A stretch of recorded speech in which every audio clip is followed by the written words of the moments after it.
Hey folks, so to chit or not to chit, that is the big question. What is chitting a potato? Basically, chitting a potato is just letting it grow, just like this. This one has grown a lot. This is one of our dark red Norlanders. I also have a bag from the grocery store, just regular old russet potatoes.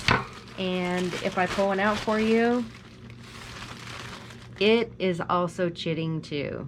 We can say they're going to chit. Don't throw these potatoes away. You can regrow these potatoes. Sometimes the potatoes at the grocery store are treated so that they won't go to seeds, that they'll stay on the shelf longer. But you know what?